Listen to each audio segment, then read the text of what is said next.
अली नवाज गर्देजी एक बड़े ख़ानदान के चश्मे चिराग थे। क्रिस्टा रेनाटे जर्मन नजात खातून थी, वो उनकी अहलिया थी। उन्हें अगवा कर लिया लेफ्टिनेंट कर्नल यूसुफ ने, जो कमिश्नर कोयटा थे। अब ये केस ओरिजिनल जुरिडिक्शन में लाहौर हाई कोर्ट के मिस्टर जस्टिस शबीर अहमद समाअत कर रहे थे।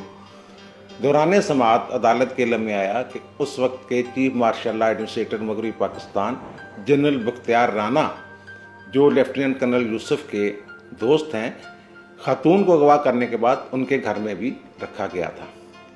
अब जस्टिस शबीर अहमद ने chief marshal administrator Rana Bakhtiyar को भी तलब कर लिया।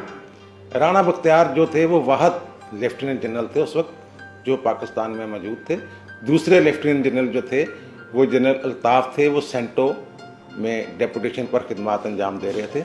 1965 में एक ही लेफ्टिनेंट जनरल था, वो थे बख्तियार राना साहब, जिन्होंने जंग में हिस्सा लिया था। और बड़ा मुख्तसर किस्म का ऑपरेशनल आर्डर उस वक्त के chief of army staff general Mohammad Musa Khan ने उन्हें जारी किया था, और वो पंजाबी में था कि राणा पै जाओ। ये 1965 के पहले का वाक़या है जो केस में बयान कर रहा हूँ। खैर, जस्टिस शबीर अहमद ने जनरल बख्तियार राना को तलब किया।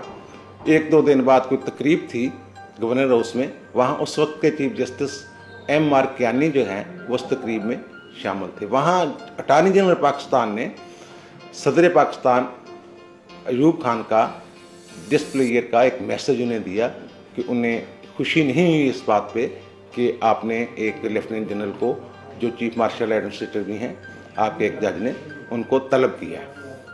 कियानी साहब वहाँ से तकरीब के बाद दूसरे दिन उन्होंने जस्टिस शबीर अहमद को बुलाया और उनसे पूछा कि आपने उनको क्यों बुलाया। उन्होंने कहा कोर्ट विटनेस के तौर पर मैंने उन्हें तलब किया है, अब उन्हें बुलाया है तो उन्हें आना तो पड़ेगा, अगर नहीं आते तो फिर लाना पड़ेगा।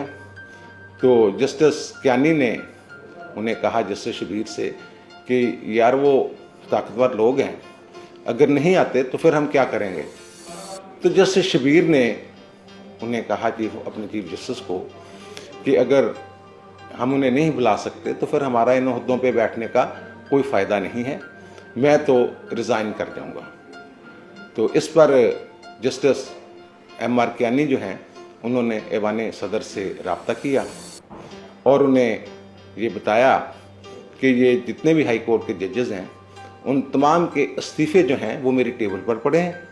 अगर जनरल बख्तियार राना पेश नहीं होते हैं तो तमाम जजेस के साथ मैं अपना इस्तीफ़ा शामिल करके ऐवान सदर भिजवा दूँगा। और उन्होंने ये भी बताया कि अदालत का वक्त 9 बजे शुरू होता है और 9 बजे का मतलब होता है 8:55, और आइंदा तारीख समाअत पर जनरल बख्तियार राना फुल वर्दी में अदालत में पेश हुए। उनके पास स्टिक भी थी। तो जस्टिस शबीर अहमद ने उन्हें कहा कि आप ये स्टिक जो है बाहर छोड़ कर आए। वो बाहर गए, स्टिक छोड़ के आए, आकर अदालत को सल्यूट किया, अपना बयान कलमबंद करवाया। और मैंने वो जस्टिस शबीर अहमद की फैमिली के पास वो एक पुराना अखबार जो है बसीदा हालत में वो देखा हुआ है। जब वो पेश हुए, सल्यूट किया, तो एक अंग्रेज़ी अखबार ने ये सुर्खी लगाई थी कि martial law salutes judiciary.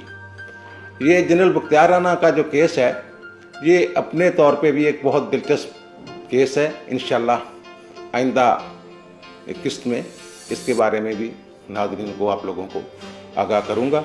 Lahore high court के जज की तरफ से ना सिर्फ मगरबी पाकिस्तान के ताकतवर तरीन शख्स को, जो चीफ मार्शल लॉ एडमिनिस्ट्रेटर थे, उनको तलब करना, बल्कि उनको पेश होने पर मजबूर करना एक ऐसा वाक़या है जिसे आप लोगों को और हम सबको याद रखना चाहिए। आप सही चोरी को इजाज़त दीजिए, इंशाअल्लाह दोबारा मुलाकात होगी। अल्लाह हाफिज़।